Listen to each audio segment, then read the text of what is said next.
Voilà, bonjour à chacun, bonjour à chacune, j'espère que vous allez bien, que vous vous portez bien, malgré ces moments un peu particuliers, que vous êtes en bonne santé, voilà, vous êtes sûrement surpris de me voir. Je vais vous donner quelques nouvelles, je vais donner des nouvelles de ma famille, mais surtout on va prendre un temps encore pour méditer autour de la parole, méditer sur ce que Dieu veut nous dire encore aujourd'hui. Mais avant, je voudrais vraiment dans un premier temps, saluer nos frères et sœurs de l'Assemblée de Grenoble, Voiron-la-Mure, tous ceux et celles qui regardent cette vidéo, vous dire que on pense à vous dans ces moments, même si la communion n'est plus là, que nous pensons à vous dans nos prières. Je sais que plusieurs sont actuellement touchés par cette maladie, touchés par ce virus. Nous voulons vous encourager, vous n'êtes pas tout seul, voilà, il y a toute l'Église qui est derrière qui prie pour vous. Euh, On prie, on pense à vous. Je sais que plusieurs sont actuellement hospitalisés. Mais voilà, que dans ces moments, nous puissions garder la paix, que dans ces moments, nous puissions garder nos yeux, nos regards fixés sur Dieu. Je vais donner quelques nouvelles de ma famille. Donc tout d'abord pour vous dire que mes parents, ma sœur, mon frère, ma famille proche se porte très très bien. Voilà, il n'y a pas de problème. Personne n'est actuellement contaminé par ce virus. Personne n'est touché. C'est une grâce de Dieu de pouvoir être en bonne santé. Et vraiment, nous le remercions. Nous prions pour vous qui n'êtes pas touchés aussi. Que Dieu puisse encore nous préserver de ce virus. Me concernant, donc, comme vous pouvez vous en douter, suite aux mesures prises par l'État, suite au confinement. L'ITB est fermé depuis le 16 mars, donc depuis le 16 mars je suis retourné chez mes parents. Voilà, on s'occupe, on a du boulot, certes l'ITB est fermé, mais il y a quand même encore du travail à faire. Les enseignants ainsi que le directeur sont en train de voir comment faire pour que les cours puissent encore continuer. Voilà, on risque d'avoir des cours par correspondance, des vidéos, on va nous envoyer des informations, voilà, pour que le programme puisse continuer, pour que on puisse encore aller au bout de cette première année et voir tout ce qui doit être vu. Voilà, on va prendre maintenant un petit moment pour lire la parole de Dieu, essayer de voir ce que le Seigneur souhaite nous enseigner encore aujourd'hui. Et pour cela, je vous invite à ouvrir vos Bibles dans Ecclésiaste au chapitre 3 et au verset 1, et nous irons jusqu'au verset 8.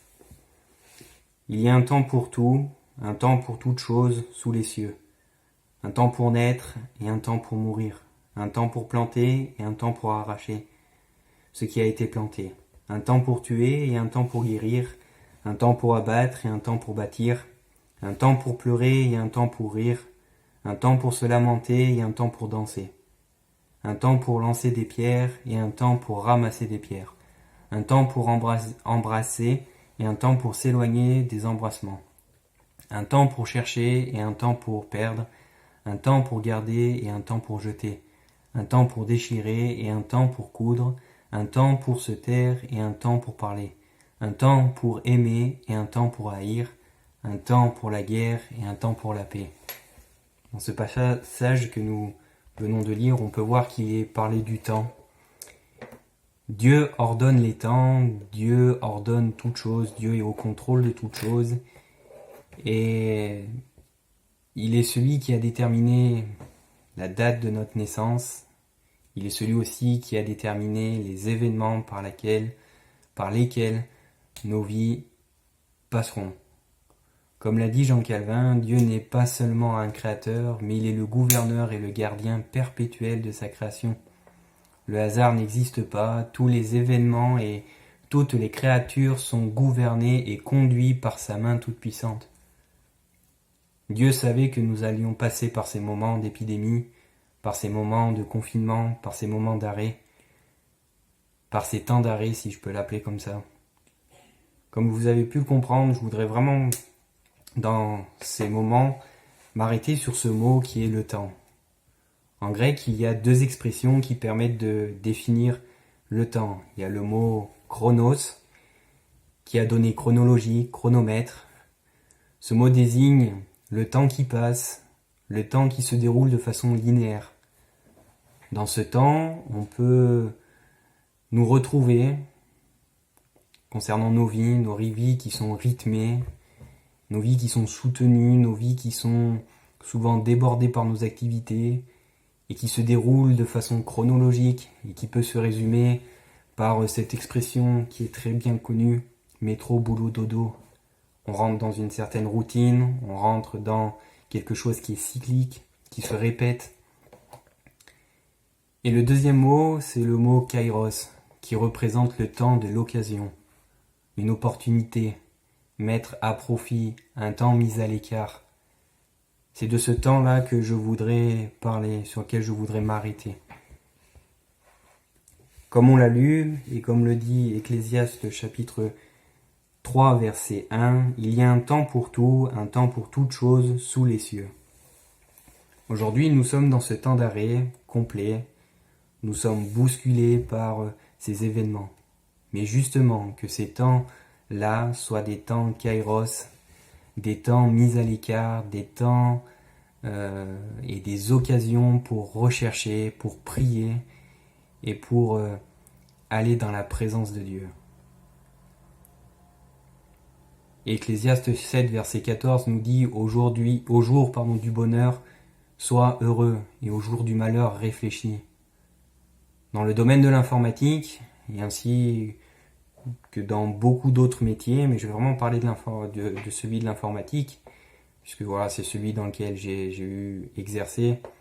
Il y a plusieurs fois par an une maintenance qui est effectuée.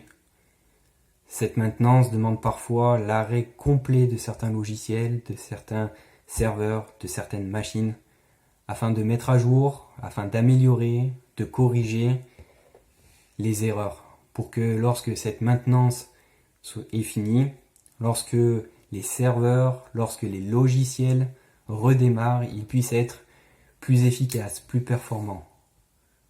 Le fait de se retrouver retranchés chez nous, confinés, nous oblige à ralentir notre vie, à nous poser, à revoir et à réévaluer nos fonctionnements et nos façons de faire. Si Dieu permet ce temps, si Dieu a permis que nous passions par ce temps d'arrêt, c'est pour que nous puissions chercher ou rechercher davantage sa face.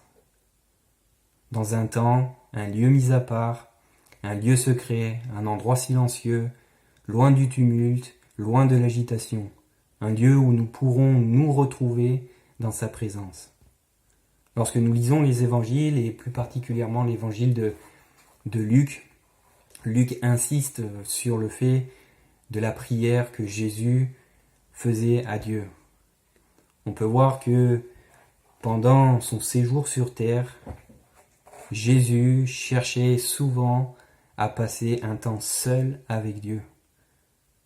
Lors de prises de décision, lors de certains événements, je vais en citer quelques-uns, je vais en citer deux. Par exemple, lors du choix des 12 apôtres, Luc nous dit au chapitre 6, verset 12, « En ce temps-là, Jésus se rendit à la montagne pour prier. » Luc chapitre 5, verset 16 nous dit « Mais lui, Jésus, se retirer dans le désert et prier. » Le psaume 46, verset 11 nous dit « Arrêtez et reconnaissez que je suis Dieu, je domine sur les nations, je domine sur la terre. » Lorsqu'on regarde dans l'original, dans le texte hébreu, le mot arrêter qui est utilisé ici peut se traduire par laisser aller, c'est-à-dire de se décrocher des choses qui nous empêchent de nous approcher de Dieu et de lui laisser toute la place. L'apôtre Paul, dans sa deuxième épître aux Corinthiens, au chapitre 13, verset 5, nous dit « Examinez-vous vous-même pour savoir si vous êtes dans la foi. »